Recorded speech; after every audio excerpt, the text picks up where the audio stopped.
नमस्कार प्रेक्षकांनो, तर आपण बघतोय घरोघरी मातीच्या चुलीचा आजचा एपिसोडच्या सुरुवातीला इथे आई जानकीचं कौतुक करतायत की मुलगी म्हणून तू माझा आज वाढदिवस साजरा केलायस आणि तू मला खात्री आहे तू माझं मन कधीही दुखावणार नाहीस याची. आणि असं सगळ्यांचं बोलणं चालू आहे. तेवढ्या तिकडे सारंग म्हणतोय जानकी वहिनी तुझं मन दुखावणार नाही याची खात्री आहे, पण आता ओवी अशी काहीतरी गोष्ट करते की ज्यामुळे जानकी वहिनीचं मन दुखावेल. कारण ओवी तर इकडे केक खाण्यात फुल बिझी झालेली आहे आणि लगेच इथे जानकी म्हणते की तू आणखीन जर गोड खाल्लंस ना तर उद्या मी तुला कारल्याची भाजी देईन डब्यात, तो केक ठेव पहिल्यांदा, दात किडलेत ना तुझे, असं म्हणून जानकी ओवीला ओरडते. आणि मग इथे ओवी केक ठेवते आणि तेवढ्यात जानकी म्हणते की ऐश्वर्या आणि आजीसाठी केक थोडासा बाजूला काढून ठेवा. तर आजी इकडे खुश होते की बघ जानकीनं माझं नाव घेतलं म्हणून. आणि इकडे लगेच सारंग म्हणतो की ऐश्वर्यासाठी मी केक काढून ठेवीन असं म्हणून. मग लगेच चेष्टा मस्करी सुरू होते सारंगची. ऋषिकेश म्हणतो केक ना फार थोडासाच काढून ठेव बरं का, म्हणजे खूप मोठा हात करून फार छोटा काढून ठेव असं तो सांगतो. आणि त्यामुळे इकडे त्यांची चेष्टा मस्करी चालू होते. आणि सारंग म्हणतो हो म्हणजे आजीसाठी आणि ऐश्वर्यासाठी दोघांसाठी मी केक काढून ठेवतो असं म्हणतो इथे सांगतो. तर आजी इकडे ऐश्वर्याला म्हणते की बघ जानकीला माझी किती काळजी आहे, तिने माझ्यासाठी केक काढून ठेवायला सांगितलं आहे. तर ऐश्वर्या म्हणते इथे तुम्हाला खायची पडली आहे, तिकडे खिडकीला ग्रिल आहे, ते उघडता येत नाही, दरवाजा बंद आहे आणि आता त्यामुळं ना आपल्याला बाहेरच झोपावं लागणार आहे, चला बाहेर झोपूया असं म्हणून दोघे इथे घराच्या दारात येऊन एक साईडला एक आणि एक साईडला एक असं म्हणून दोघे इथे झोपलेले आहेत. तर आता आई म्हणतात की तुम्ही पण दमला असाल एवढं सगळं प्लॅनिंग करून, रात्र झाली आहे, चला झोपायला चला आणि उद्या लक्षात आहे ना देवळात जायचं आहे आपल्याला असं म्हटल्यानंतर ऋषिकेश ते क्षणभरासाठी ब्लँक झालेला दाखवला आहे. कारण उद्या त्याला पार्वती आईच्या श्राद्धाला जायचं आहे, त्यामुळे तो एकदम ब्लँक झाला आणि त्याला नानासाहेबांचं बोलणं आठवतं इथे की सुमित्राला न सांगता तू इथे उद्या श्राद्ध करायला जा, कारण सुमित्राला सांगून गेला असतं तिला त्रास होईल असं ते काही ज्यांनी सांगितलं असतं ते त्याला आठवतं आहे आणि त्यामुळे तो ब्लँक झाला आहे. जानकीसुद्धा क्षणभरासाठी इथे ब्लँक झाले आणि लगेच सुमित्राई त्यांना दोघांना हाक मारतायत. आणि काय झालं उद्या जायचं आहे ना. ऋषिकेश जानकी आधी एकमेकांकडे बघतात आणि मग हो जाऊया असं म्हणून आईना सांगतात. जानकीला पण क्षणभरासाठी टेन्शन आले. आता बघूया पुढे काय होतं आहे ते उद्याच्या भागामध्ये. तर प्रेक्षकांना आता इकडे सकाळ झालेली आहे बरं का. आणि सकाळ झाल्या इकडे ऐश्वर्या आणि आजीची अवस्था बघाल तर इकडे आजी तिथे खांबाला टेकून घोरत पडली आणि ऐश्वर्या दारातच इथे डोकं खाली ठेवून झोपली. आणि तेवढ्यात नाही इथे त्याला कोणाचा सारंगचा का कोणाचा तरी आवाज येतो आहे ऐश्वर्याला आणि म्हणून ऐश्वर्या इथे आजीला उठवते की अहो आजी उठा, कोणीतरी येतं आहे. खरं आजी म्हणतात अजून 5 मिनटं झोपू दे ना वगैरे असं सांगतात, पण तरीसुद्धा ऐश्वर्या इथे जोरजोरात त्यांना इथे हलवून जागा करते आणि उठते आणि ते आत दाराकडे बघत असतात. आणि तेवढ्यात दारातून ना तिकडनं सारंग बाहेर येतोय आणि सारंग बाहेर आल्याला पहिल्यांदा त्या दोघींकडे बघून हसतोय फिस्सकन. आणि हे काय तुमचं असं का झालं आहे चेहऱ्याला, काय करत होतात तुम्ही एवढा वेळ आणि असा का चेहरा झाला वगैरे असं तो प्रश्न विचारतो. आणि मग तेवढ्यात नाही त्या आजीला जॉगिंग करायची सुचते. तर ऐश्वर्या आणि आजी सांगतात सारंगला की आम्ही ना सकाळी उठून लवकर अंधार पडला होता तेव्हाच उठून ना जॉगिंग करायला गेलो होतो, व्यायाम करायला गेलो होतो, खूप छान वाटत होतं असं दोघी सांगतात तिथे.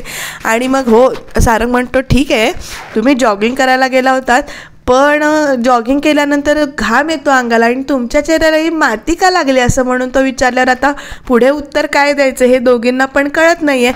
पण तेवढ्यातच ते ऐश्वर्या म्हणते की माती ना ते आम्ही अंधारात जे इकडच्या जवळच्या गार्डनला गेलो होतो तिथे अंधार होता आणि ते गार्डन बंद होतं त्यामुळे आम्ही दुसरीकडच्या गार्डनला गेलो होतो असं वगैरे त्या इथे सांगतात. आणि इकडे ऋषिकेश आणि जानकीचं इकडे बोलणं चालू आहे. ऋषिकेश म्हणतो की मी करतोय ते योग्य करतोय ना, तर जे आईला न सांगता जातोय हे योग्य करतोय ना. तर जानकी ते त्याची समजूत काढत असते आणि म्हणते की तुम्ही आता ठरवलंय ना तर तुम्ही जाऊन या, मी इथलं सांभाळून घेते. आईंच्या नाश्त्यासाठी मी त्यांना आवडते तशी खिचडी केली आहे, आम्ही नाश्ता करूनच देवळात यायला निघू. तर आम्ही देवळात निघायच्या आधी मी तुम्हाला मेसेज करते आणि तुम्ही तुमचं सगळं आवरा तिकडचं आणि देवळात या, कुठलीही अडचण येणार नाही, काही होणार नाही, काळजी करू नका असं म्हणून ती इथे सांगत असते ऋषिकेशला पण टेन्शन आलेलं आहे पण तो दाखवत नाही आहे. आणि इकडे सारंगने आता माती कशी लागली असा प्रश्न विचारल्यानंतर ऐश्वर्याने जी काही स्टोरी रचली आहे की आम्ही गार्डनमध्ये गेलो होतो तर ते बंद होतं म्हणून दुसऱ्या गार्डनमध्ये गेलो आणि तेवढ्यात ना जोरदार वारा आला आणि माती अशी तिथे ढिगाऱ्यातली माती होती ती एकदम आमच्या तोंडावर येऊन अशी चिकटली, त्यामुळे अशी की माती लागली कारण खूप मोठा वारा आला होता असं ती इथे सांगते. आता मला एक प्रश्न पडला आहे, सारंगला कळत नाही आहे का ती बेडवर नाही आहे ते, म्हणजे तो बघतच नाही वाटतं झोपायला गेल्यानंतर. काय ऐश्वर्याने नेहमीप्रमाणे उशा लावून आली आहे, काय देव जाणे काय झालं आहे ते. पण इथे सारंग लगेच रुमाल देतो आणि म्हणतो की तुमच्या तोंडाची माती पुसा नाही तर तुम्हाला त्रास होईल आणि जावा आता आतमध्ये जा आणि आंघोळ करून फ्रेश व्हा असं म्हणून तो इथे त्या दोघींना आत पाठवतो. आणि लगेच त्या आत गेल्यानंतर माती लागली आहे तोंडाला ऐश्वर्याच्या, पण तरीसुद्धा ना त्या खूप अशा क्यूट दिसत आहेत असं म्हणतो आणि स्वतःशीच असतो काय त्याला क्यूट दिसली देव जाणे. तर इकडे आता सकाळ झाली आहे, आई झोपून उठत आहेत सुमित्राई आणि त्या उठताना डोळे बंद करूनच इथे उठत आहेत. आता वाढदिवस आहे त्यांचा त्यामुळे त्यांची स्पेशल काहीतरी दिवस असेल किंवा स्पेशल त्यांना कुणाचा तरी चेहरा बघायचा असावा म्हणून ते इथे डोळे बंद करूनच त्यांच्या टेबलाजवळ येत आहेत हात धरून. आणि मग ती जी काही फोटो फ्रेम आहे ती फोटो फ्रेम हातात घेतात आणि मग डोळे उघडतात आणि म्हणतात बाहेरचं जग कितीही इकडे तिकडे झालं तरी तुम्ही चौघजण एकमेकांना धरून आहात आणि असेच राहू देत अशी ती प्रार्थना करतात. लहानपणीचा सारंग, ऋषिकेश, शर्वरी, सौमित्र या सगळ्यांचा फोटो बघतात आणि मग त्यांनी त्या डोळे उघडतात आणि प्रार्थना करतात की तुम्ही असेच एकमेकांना धरून राहा आणि काही म्हणजे वेगळं होऊ नका आणि हीच माझी माणसं आहेत, प्रेमळ ताकद आहे असं म्हणून ते इथे म्हणत असतात. आणि तेवढ्यात नाही इथे त्यांना बुके ठेवलेला दिसतोय त्यामुळे त्या अशा फोटोकडे प्रार्थना फोटो बघतात, प्रेमाने हात फिरवतात आणि फोटो परत ठेवून तो बुके घ्यायला येतात. तर इकडे ऐश्वर्या आता आंघोळ बिंघोळ करून आलेली आहे, आजी केक खात बसली आहे बरं का. आणि ऐश्वर्या आल्यानंतर आता आजी उठते आणि म्हणते की आता काय करणार आहेस तू, त्या जानकीनं बघ आईंच्या मनामध्ये स्थान निर्माण केलं. तर लगेच इथे ऐश्वर्या म्हणते काल तिच्यामुळे मला आणि तुम्हाला रात्रभर बाहेर झोपावं लागलं ना, तर आता मी तिला कशी झोपवते किंवा तिला किती त्रास देते तो बघाच. आणि इकडे आता आजीनं तोंडाला हात घेतलाय बरं का आणि आता ऐश्वर्या खूपच चिडलेली आहे. बघूया ती पुढे काय करते, बदला कसा घेते ते. तर हा बुके सुमित्राई बघतायत, खुश होत आहेत, छान आहे बुके म्हणतात आणि मग त्याच्यावर ते ओवी, ऋषिकेश आणि जानकीकडून वाढदिवसाच्या शुभेच्छा असं लिहिलेलं असतं.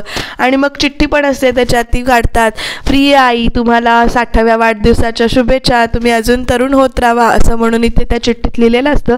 आणि मग म्हणतात की नेहमीप्रमाणे तुम्हीच मला पहिल्यांदा शुभेच्छा दिल्या आहेत वाढदिवसाच्या, नाहीतर तुमचे नाना इथे नाही आहेत तर त्यांनी अजून फोनसुद्धा केला नाही असं त्या म्हणत असतात. तोपर्यंत इकडे नाना त्यांना फोन करतायत, त्यांचा फोन वाजतोय आणि इकडे ऋषिकेश परत जानकीला फोन करतोय आणि ती जानकी विचारते ऋषिकेशला की तुम्ही पोचलायत ना. तर हो मी पोचलो, हिम्मत काकांची मी वाट बघतोय, पण आपण जे करतोय ते योग्य करतोय ना, मला तुझ्याकडून धीर हवा होता आणि तो मिळवण्यासाठी मी तुला फोन केलाय. तर इकडे जानकी पण खूप छान शब्दात सांगते बरं का त्यांना. आणि इकडे पडद्याच्या मागे ऐश्वर्या लपलेली आहे, आता ऐश्वर्या काय करते ते बघत राहायला पाहिजे आपल्याला. तर इकडे ऋषिकेश म्हणतो जानकीला की मला धीर पाहिजे. तर जानकी म्हणते की तुम्ही निगेटिव्ह विचार करू नका, तुम्ही असा पॉझिटिव्ह विचार करा की तुम्ही जे काही करताय त्यामुळे पार्वती आई आणि तुमची सुमित्राई या दोघींचं आई पण चांगलं होणार आहे, त्यांचं आईपणाचं पुण्य मिळणार आहे असं तिथे ऋषिकेशला समजावते. सुमित्राई नानासाहेबांशी फोनवर बोलतायत आणि म्हणतात की माझ्या 60व्या वाढदिवसानिमित्त तुम्हाला 100 वर्ष आयुष्य लाभू देत, कारण त्या त्यांचीच आठवण काढत होत्या. आणि मग त्याच्यानंतर जे काही वाढदिवसाचं सेलिब्रेशन कसं केलं काल रात्री केक पण कापला, जानकीनं केक केला होता आणि दिवसभर मुलं काही ना काहीतरी आता करत राहतीलच, त्यामुळे मला खूप छान वाटतंय. आणि असं त्या वगैरे इथे छान फोनवर बोलत असतात, जे काही घडलंय ते सांगतात की वाढदिवस कसा साजरा केला वगैरे. तर इकडे ऋषिकेशशी बोलून झाल्यानंतर इकडे जानकीला नाहीत गिफ्टची पिशवी दिसते आणि त्यामुळे ती इथे आईंच्या हाती गिफ्ट कुणी घेतलं आहे असं म्हणून, ओवीनं ठेवलं आहे का असं म्हणून ती बघते. तर त्याच्यामध्ये सेंटची बाटली असते आणि ओवीचंच काम असणार आहे असं म्हणून सेंटचा वास कुठला आहे हे बघण्यासाठी स्वतःच्याच हातावर थोडासा सेंट इथे मारून बघते, वास घेते. आणि प्रेक्षकांनो इथे मात्र आता मोठा डाव केला आहे ऐश्वर्याने, कारण त्या सेंटमध्ये गुंगीचं औषध मिसळलं आहे बरं का. तर आता इकडे जानकीनं वास घेतल्यानंतर तिला त्या गुंगीच्या वासामुळे गुंगी आलेली गेलेली आहे आणि ती इथे बेडवर पडली आहे. आणि ते बघून इथे ऐश्वर्या म्हणते की येस बरं झालं, म्हणजे तिचा प्लॅन इथे सक्सेसफुल झाला आहे. तर ती म्हणते काल रात्री तू मला बाहेर झोपवलंस ना, तर आता मी तुला इथे झोपवणार आहे आणि तू केलेल्या सगळ्या प्लॅनिंगचं क्रेडिट मी घेणार आहे, असं म्हणून तिथे जानकीला व्यवस्थित झोपवते, स्वतःशीच हसते आणि इकडे बाहेर निघून जाते. प्रेक्षकांनो, हे फार वाईट दाखवतात मध्ये मध्ये. ही ऐश्वर्या नेमकी कुठल्या थराला जाणार आहे आणि काय काय करणार आहे बघतच राहायला पाहिजे आपल्याला. तर आता इथे जानकीला गुंगी चढली आहे, जानकी इथे झोपून गेली आहे. ऐश्वर्या तिला व्यवस्थित इथे झोपवते आणि आता खाली येते.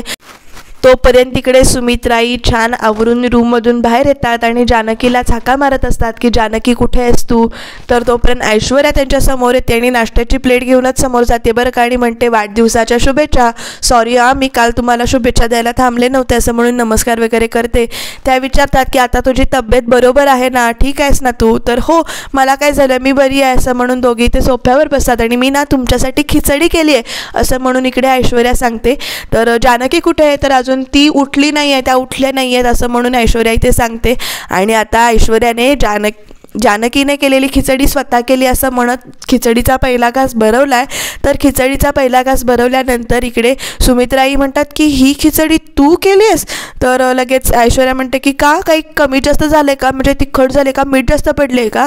तर सुमित्राई लगेच म्हणतात की नाही नाही, खिचडी खूप छान झाली आहे, अगदी जानकीच्या हाताची चव असते ना तशी चव आली आहे. जानकीनेच खिचडी केली म्हटल्यावर चव तिचीच येणार ना. पण इथे ऐश्वर्या कशी म्हणते, ते ना मी त्यांच्याकडून शिकली आहे ना सगळं, त्यामुळे त्यांच्या हाताची चव आली आहे बरं का खिचडीला, असं म्हणून इथे ती अगदी मोठेपणा मारते की मी कसं छान शिकून गेले. तर इकडे सारंग पण येतो. सारंगसुद्धा सुमित्राईंना शुभेच्छा देतो आणि म्हणतो की तुझी देवळात जायची तयारी झाली आहे का. तर आई म्हणतात की हो माझी तयारी झाली आहे, पण जानकी कुठे आहे, तर ती अजून झोपली असं ऐश्वर्या म्हणाली.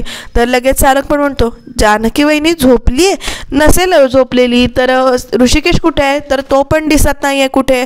दोघं पण अजून उठून खाली नाही आलेत का, असं कधी होत नाही, असं म्हणून इकडे दोघंजणं म्हणजेच सारंग आणि सुमित्राई जानकीला उठवायला किंवा जानकीला बरं नाही आहे का हा विचार करतात आणि इकडे रूममध्ये जातात. कारण सारंग पण म्हणतो की एवढा वेळ जानकी वहिनी झोपणं अशक्य आहे.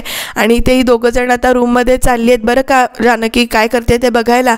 तर इकडे ऐश्वर्या काय करते, जानकी वहिनीनीच केलेल्या खिचडीचा एक घास खाते आणि निवांत अशी 2 मिनटं बसते तिथे आणि म्हणते की आता उठवा जानकी वहिनींना, बघूया आता पुढे काय होतंय ते.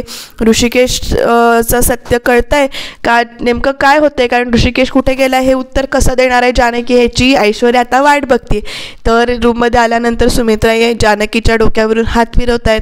जानकी हाका मारतायत आणि मग त्या आवाजाने हिची बहुतेक गुंगी लगेच उतरते, त्यामुळे ती अशी डोळे किलबिले करून उठून बघते सगळीकडे. आणि तुम्ही दोघं परफ्यूमची बाटली गुंगी असं ती एकटीच काहीतरी बडबडत असते. तर काय परफ्यूमची बाटली काय नेमकं, ती जानकी जराशी शुद्धीत येते आणि बाटली तिथे खाली ठेवली आहे का, पिशवी तिथे आहे का असं म्हणून बघत असते. तर तिथे पिशवी नाही आहे. लगेच सुमित्राई म्हणतात की तुला बरं वाटत नाही आहे का, काय झालं.